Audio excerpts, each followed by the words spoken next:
Hey guys, John Polemy here, Actionable Intelligence. Today is Saturday, June 26th, and this is the weekly market update. As always, this is not to be taken as investment advice. Please do your own due diligence. Anything you hear on this podcast or see on this video is not financial advice. So before I get going, I want to talk about some housekeeping issues. I'm getting more and more inquiries or concerns about some of the subjects I'm talking about that's maybe going to eventually get me thrown off of YouTube or videos banned. What I've decided to do is I have now begun uploading, or going forward at least, I will begin uploading all of my videos to Bitchute that will just basically mirror the videos that I'm putting on YouTube. So if you're inclined to use Bitchute, if I disappear off of YouTube or am banned or whatever happens, I don't anticipate that, but you never know. I will have a mirror site, a mirror account at Bitchute, and I'll put a link to the channel so that you can follow me there if that's what you'd like to do. Regardless, if anything does happen, I will be able to communicate via my Twitter and my website, Actionable Intelligence Alert.com. So just thought I'd do that. You never know. Things are going to get more radical probably. Some of the subject matter I'm talking about is not what people want to talk about, want people talking about. So I thought it was prudent to at least put a mirror site up. Okay. This week's reality check. We've been talking a lot about lying and the government, and one of the things people have this perception, I think a lot of people have this view, I don't know if they're taught this or they just believe it, but they think these various government agencies like the FDA and the SEC, that they're just like staffed, like I've said before, staffed with these angels that are there to protect them, and that they're not motivated by any self-interest. They're just altruistic beings that are, looking out for us. And if any mistakes are made, well, it's just, people make mistakes. And I don't subscribe to that view.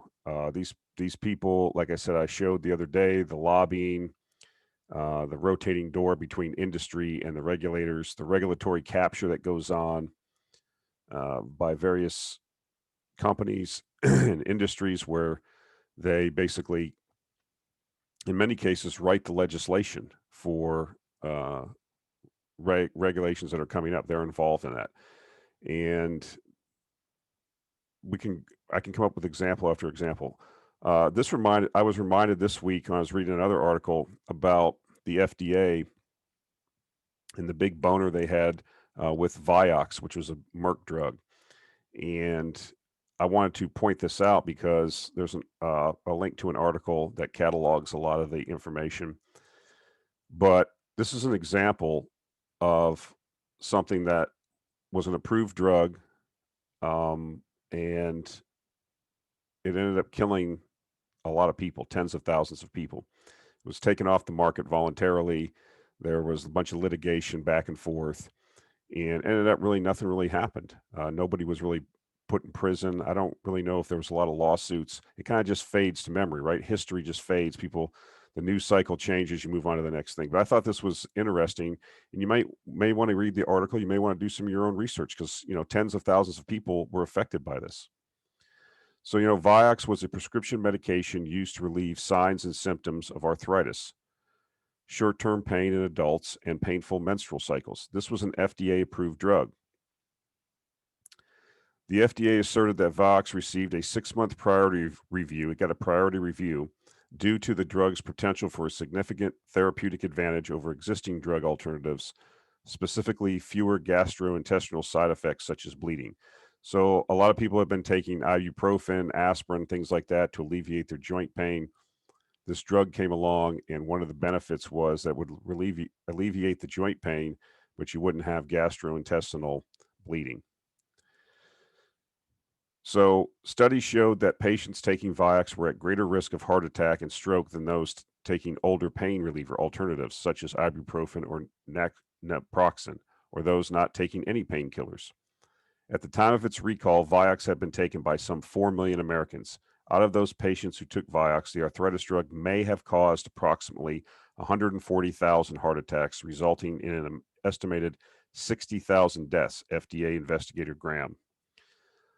This was challenged by other people in the FDA that the gathering of the information of these deaths was not scientific enough. It was more of a spreadsheet exercise. But the fact remains, that when this happened, everybody goes into CYA mode. The agency goes into CYA mode, the drug company, the lawyers come out, the word parsing starts happening. It is acknowledged that quite a few people were harmed by this.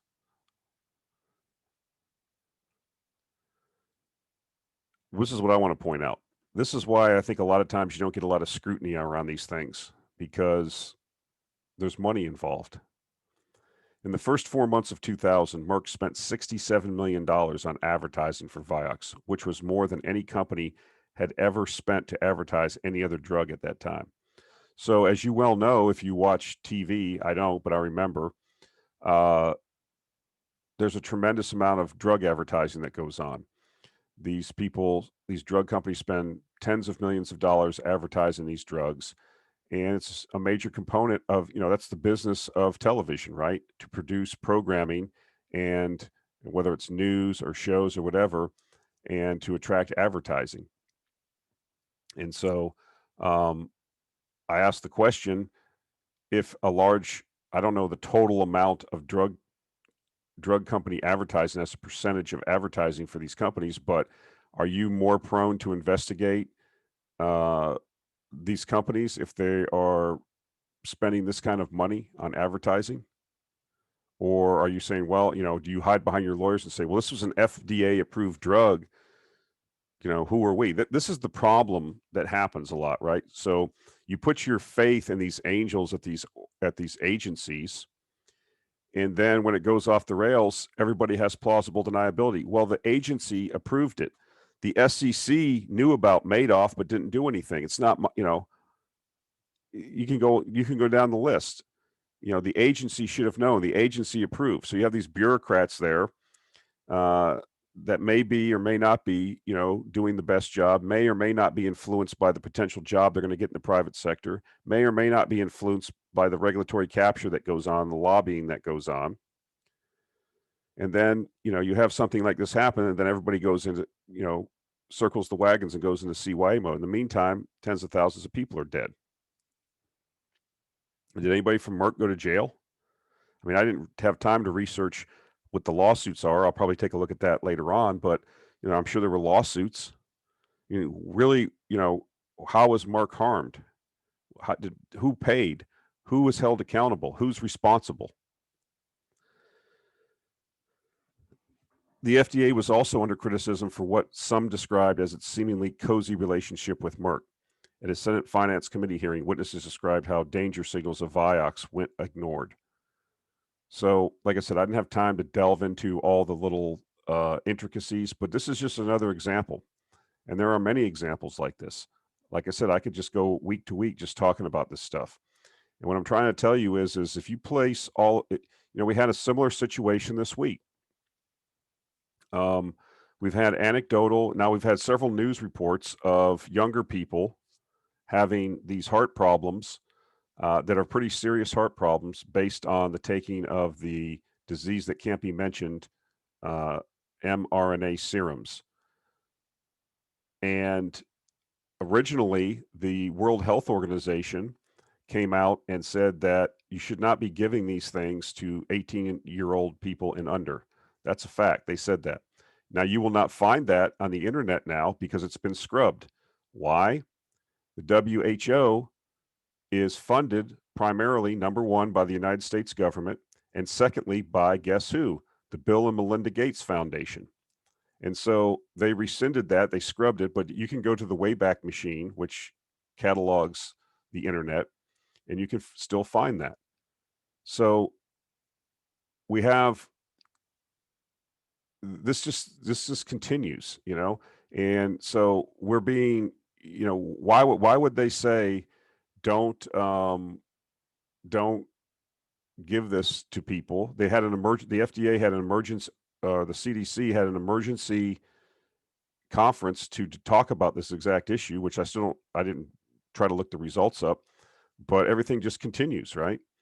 And now if we look at some of the facts, of some independent journalists have said that more people under the age of 18 have been harmed by this serum than have been harmed by the disease that can't be mentioned, because we know that most younger people are not really affected by this, but they can be affected by this series. I mean, the one guy, there was an article in the newspaper, the guy, the father of the son is hospitalized with this serious heart condition now that's probably going to affect him the rest of his life and possibly shorten his life.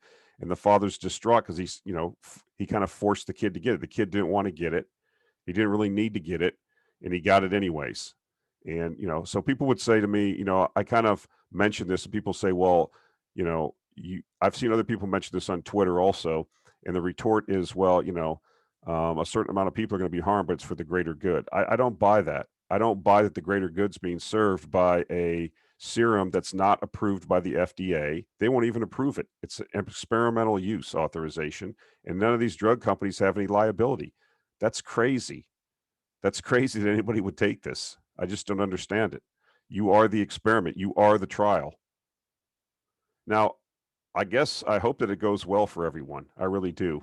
But we have example after example, like I just pointed out here, that when it goes off the rails, they're all going to run away, lawyer up, and you're going to be on your own. That's it.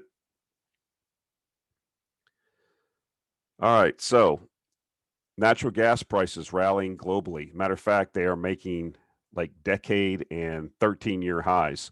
Natural gas markets around the globe are rallying as the world's importers have come to a stark realization: there isn't enough supply to go around. A long, frigid winter drained gas stockpiles from Louisiana to Germany, and utilities are struggling to build them back up. But unforeseen supply disruptions and a rebounding global economy are making it impossible to keep up. That's setting up a desperate scenario as hot summer temperatures approach, and it's bound to get even worse when demand peaks this winter. If a gas deficit does develop during the winter months, it could spur European utilities to burn more coal. Well, that's already happening, which has already, well, it's like they said, which has already started happening, and caused China's power producers to curtail supplies to industries and cause blackouts like it did last winter. We talked about this. The, the we've had these overabundance of supply of natural gas and oil because of the fracking revolution and the drill baby drill at all costs, and that's all changing now. Okay, not to mention the fact that we are starting to have colder weather. People are ignoring the fact. I don't have conclusive proof yet, but I still believe that the grand solar minimum. We are in a grand solar minimum, entering it. We are going to see cooler temperatures over time. We're going to have winters that are more severe. They're going to be longer. And this is going to affect several things. Energy is one of them. Now, I believe if prices get high enough, they'll go back to drilling again. But I found an interesting statistic this week. Even with oil above $70 a barrel, actually the amount of drilling rigs being employed declined this week in the United States. And I found that interesting because if you would have saw the kind of oil price increase we've seen, which has almost been 100% almost in the last year or so, increase in oil prices, you would have seen all kinds of drilling going nuts everywhere. But you're not seeing that. You're seeing that capital discipline that we talked about. These companies are not just going to drill for the sake of drilling anymore. The incentives have been realigned. And there's no appetite for just going out, and there's no capital, because now you add on the ESG situation, and people that have capital are less hesitant to give capital or invest capital in hydrocarbons. And so I'm not forecasting it, but right now, but there's a good potential. There's a good, the bet is getting more and more lucrative, or potential for a lucrative bet, that we could have, very high energy prices this winter if the winter comes in a lot colder than expected. Now, low prices will cure low prices, high prices will cure high prices. Eventually if the price gets high enough, people will go out and start drilling again, but there's a lag time, right? And so there's a possibility of, making excess profits. I mean, look at our situation with like Antero Resources. The thing just keeps going up. The natural gas liquids prices are still very high, which is a big portion of their production.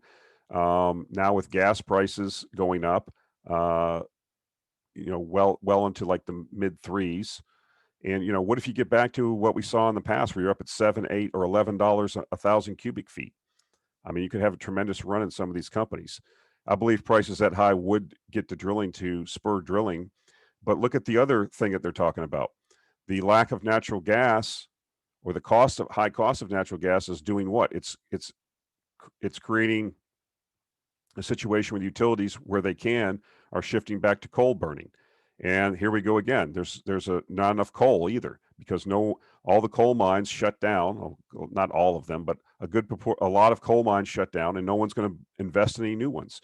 So if you are sitting on thermal coal supplies and you have the ability to mine it, you are conceivably in the cuckoo bird seat. And we've seen, record near-term highs for coal prices, or coal prices we haven't seen in more than a decade. So this is all lining up. The energy complex is just looking outstanding for us right now, and that's where we're benefiting. And I think it gets better. And like I said, if we have a cold winter, I mean, who knows where this can go? Here we go. Coal prices hit decade high. And I'll have links to all these articles in the show notes where I get this information. A lot of times, I've been accused before, people just say, well, you're just, whatever's hot is what you're on. I mean, that's what this is. This is a weekly market update. It's what's going on in the markets. We're invested in these things for months already, and sometimes years. And now we're starting to see the fruition of the thesis. And so, yes, I'm reporting on the news. This is the most current news of what's going on in real time. Coal prices have climbed to their highest level in a decade, making the fuel a hot commodity in a year when governments are pledging reductions in carbon emissions. All right, good luck with that. A shortfall of natural gas, rebounding electricity usage, and scanty rainfall in China have lifted demand for thermal coal. I guess the scanty rainfall in China would be the lack of, dam-produced electricity.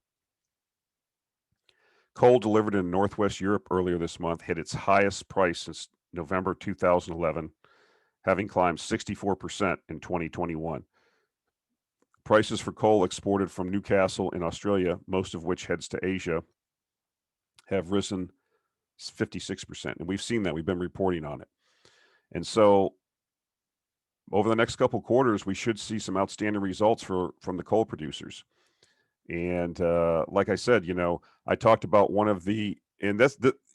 these high prices, super high prices that you haven't seen in a decade, they can fix balance sheets real quick. I talked about the copper producer that I have in the portfolio last year, I think it was the second quarter of last year, maybe the first quarter, basically when copper plunged to like $1.50 or $1.75. This particular company was issuing going concern warnings, and that meant that basically they didn't know if they were going to be able to continue as a company because they had insufficient cash, because the price of their primary product was so low. It was basically well below the price they were getting for the product, was well below their production costs, and they were hemorrhaging cash, and they had debt.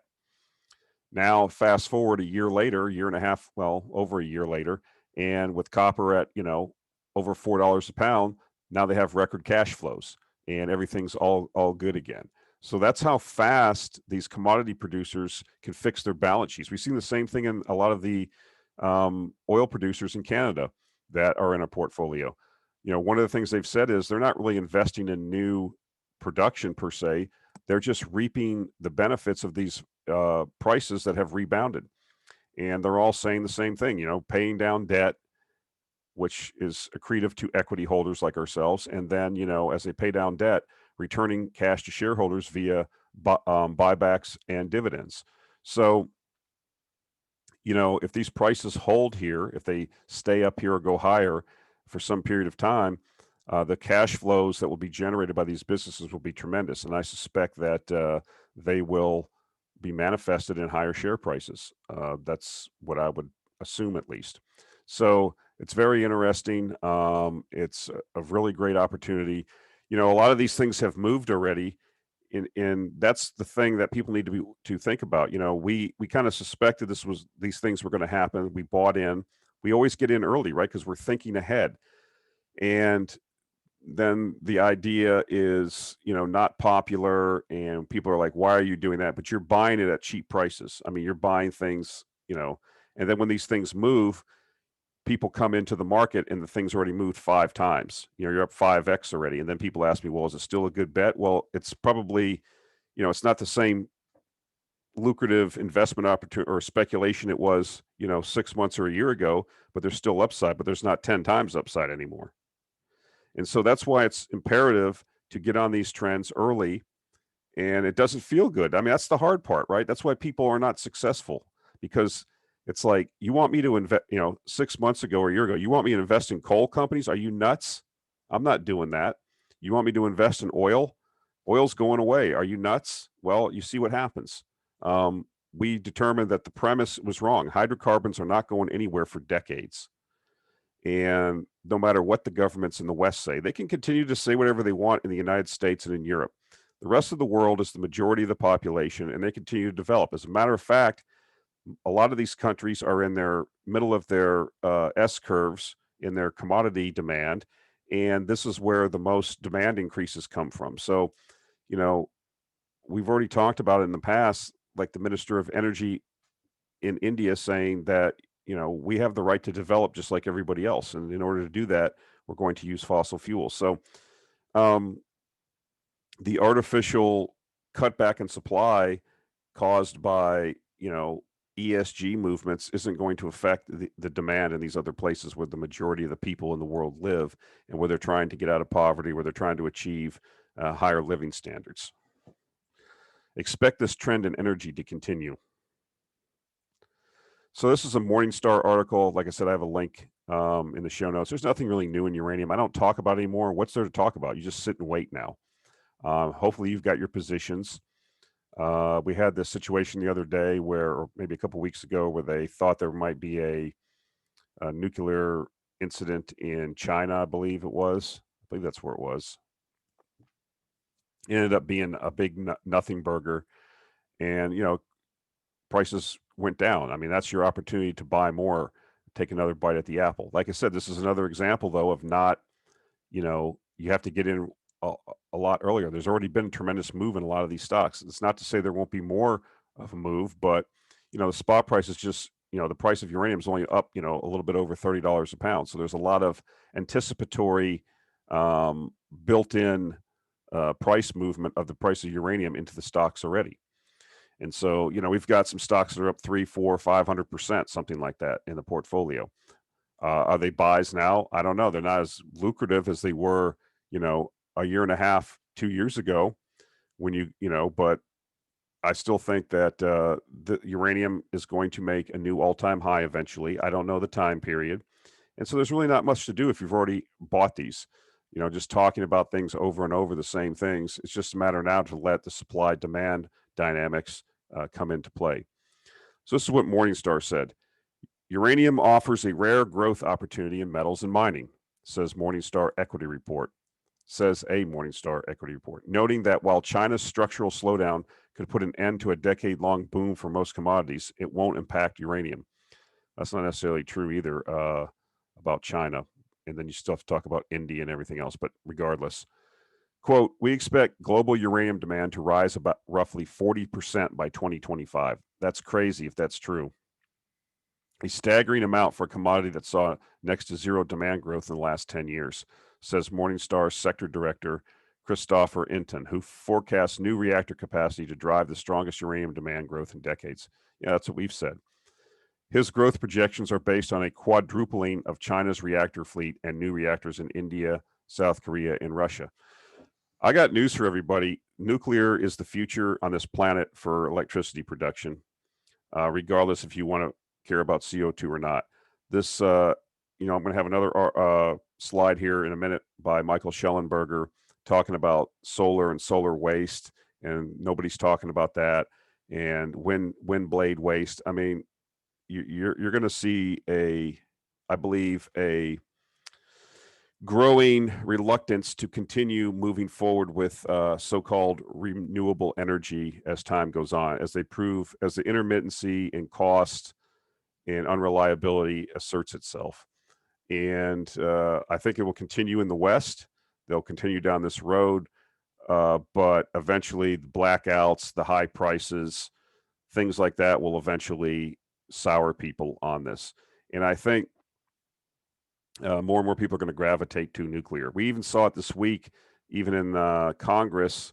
They've brought forth more legislation to give subsidies to the nuclear industry to keep it going, because I think these people actually do understand, or beginning to understand, that you're not going to lower CO2 emissions by building more solar plants and more um, wind farms. It's just not how it works. And that's shown from the energy transition, so-called energy transition in Germany. They just did not achieve their goals after spending, $600 billion. So I think that the realization is going to set in that nuclear power is actually not as the demon that it is. And that I think that's, we're going to probably be the last ones to, figure this out, but eventually I think we will. And, you see what's happening with the Chinese and these other places, India, these other developing countries. They're not standing by. Yes, they have a complete energy mix because that's what they need to supply electricity to their population. But I think over time, nuclear makes more and more sense. And it's just, I think that's where we end up. And so I think uh, because of the lack of investment we've had, we're going to have a cycle that's going to exceed the previous cycle. Now, we are looking forward to the Sprott trust that's coming out, uranium trust. That should be happening in the next couple months. I don't know if it seemed like there was a lot of emphasis put on that by a lot of folks in the Twitterverse, in the uranium Twitterverse, and in a lot of videos that I watch. But we'll have to see what really happens. I mean, if it's going to end up being the catalyst for higher prices to tip this thing into to really kick off the bull market in uranium, to really get things moving. We'll see how much that is able to absorb. So it'll be interesting. So this is the article. It's a long article. I really like reading Michael Schellenberger. Reason I like him is because he is an environmentalist, and originally he was very positive towards green energy, renewable energy. And as he did the research, which most people don't do, he realized a lot of things that were put out by the industry, a lot of things that were put out by advocates weren't true. And he still had the view that, we need to lower CO2 emissions. So he looked around and said, we're not going to go back to caveman living. So nuclear power is actually pretty viable. And it's, once you do the research into these things and the math, you start figuring these things out. And that's what most people don't do. They just don't have the time or the inclination to learn these things. And so the media has a view. It's, sycophant to the industry and to government. And this is what the government wants. So it's got to be great and blah, blah, blah. And everybody buys into it. And, there's a lot of money involved. There's hundreds, green energy is going to be really hard to, or renewable energy is going to put up a really stiff fight, because there's hundreds of billions of dollars worldwide that are being spent every year.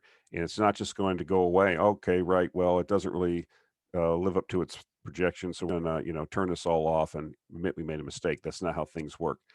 I do think, though, like I said, if you have another situation here in Texas where you had those kind of blackouts or things don't work, I mean, the blame is going to get placed. And you've seen in California now, I mean, I don't know. A lot of these states are not, if they continue down this path, they're just not going to have enough generation. You're also seeing legislation starting to come forward now. I think it's here in Texas, where if you have a renewable plant, that you have to account, like you have to bid for the next 24 hours.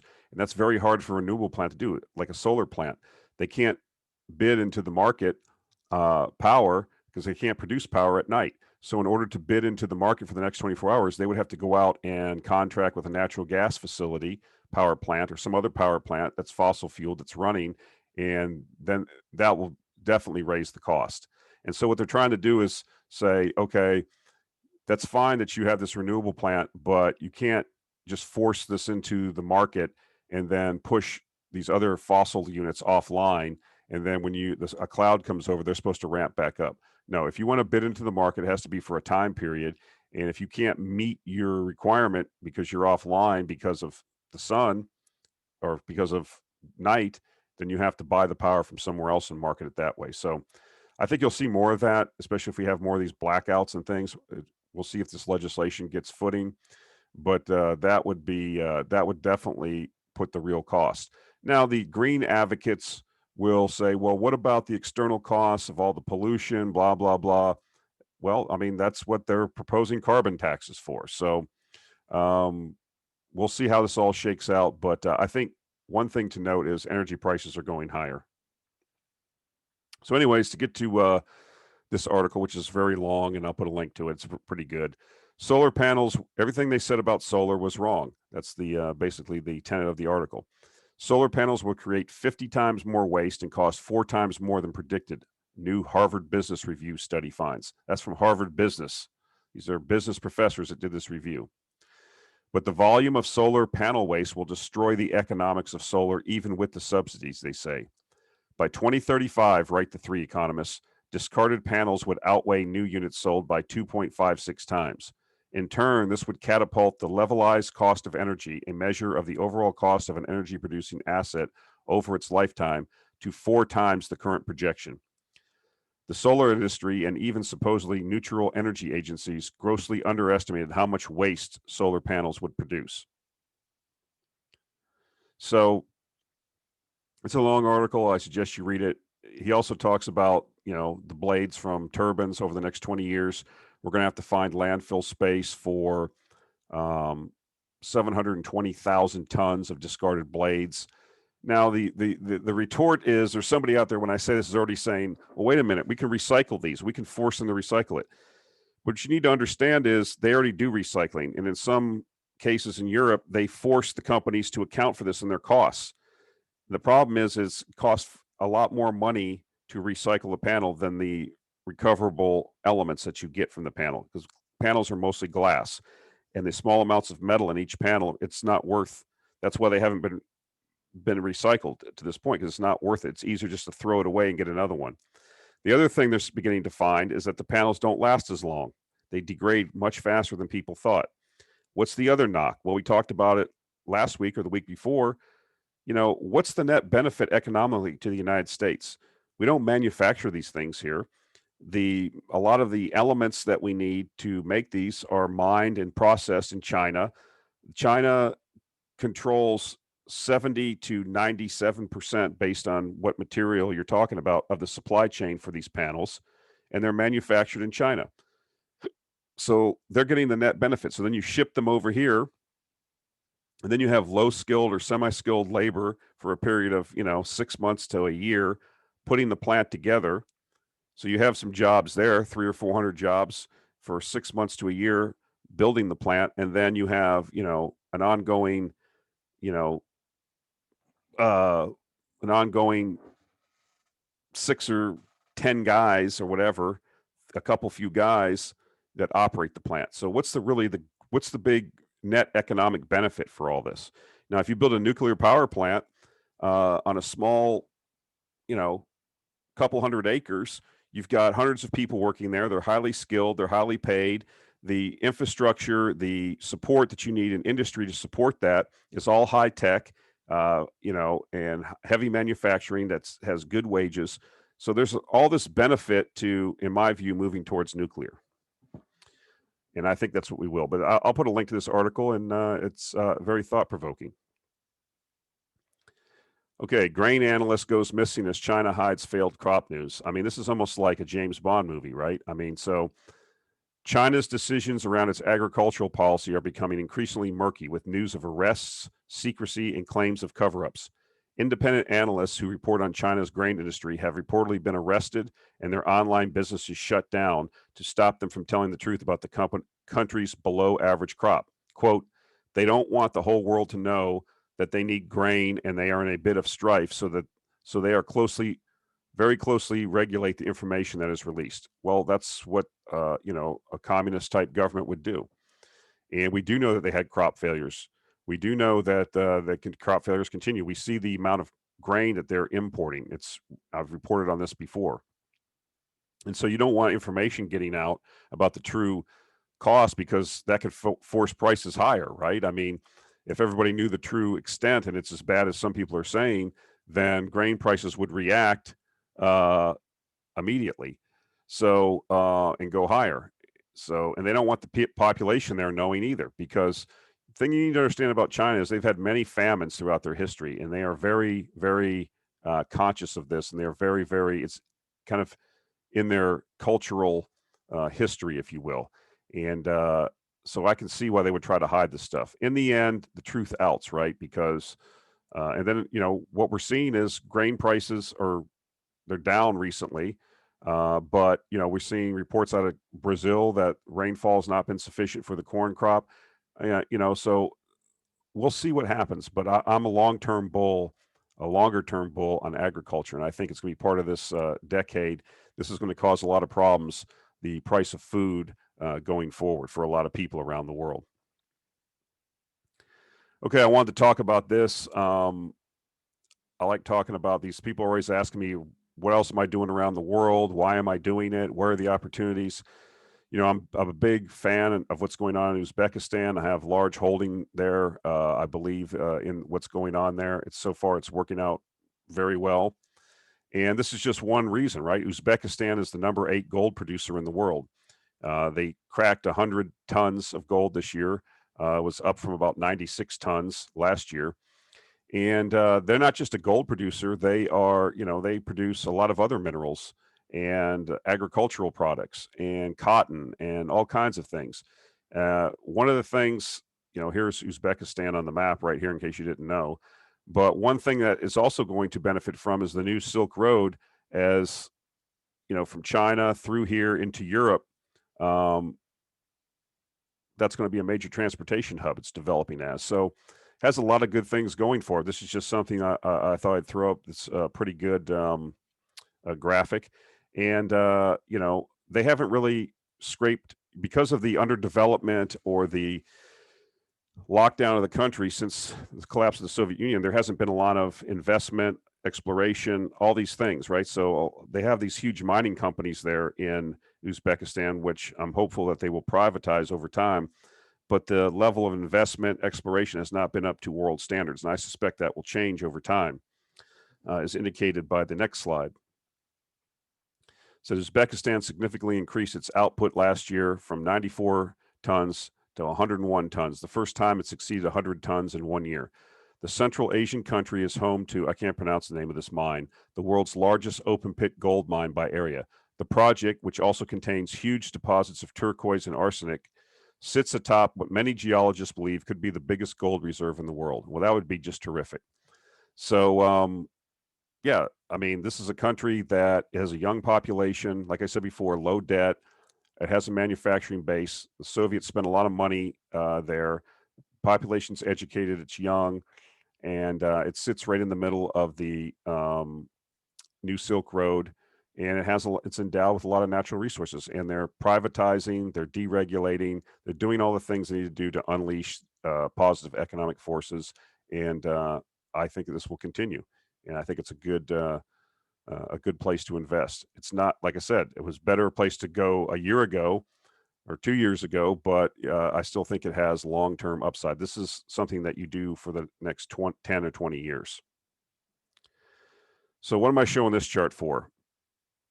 This is the number of people living on $10 a day, which is considered kind of not middle class, but, above just poverty. And so you have, like, in China, 592 million people. You have in Brazil 125 million people, and this goes down the list, right? Vietnam, 58 million.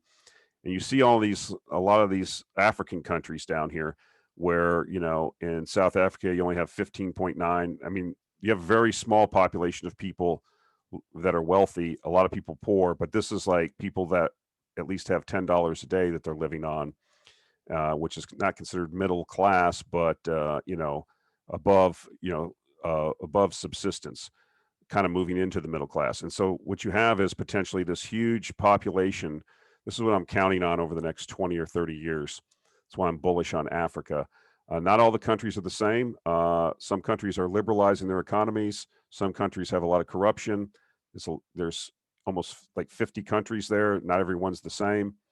But I think that there's a lot of potential there because of the demographics, because of the low base that's starting from. And so hopefully this will manifest itself as a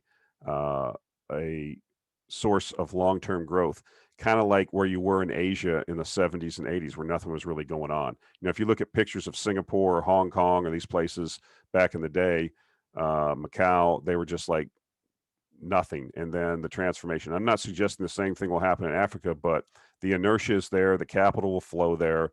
And as these countries, there are success stories all over the continent where countries are liberalizing and they are adopting policies that will result in economic growth. So I thought this was a pretty good idea. I mean, people ask me what I'm doing. That's what I'm doing. I mean, I have these short-term speculations I do, but I have these long-term themes that I put money into, and they're like the coffee can portfolio, right? You just tuck it away, and this thing just develops over 10 or 20, 30 years. And then you know, open it back up and it's, you know, worth a ton of money. So that's what I suspect will happen. That's what I'm hoping will happen. That's my view. So there's a lot of opportunity around the world.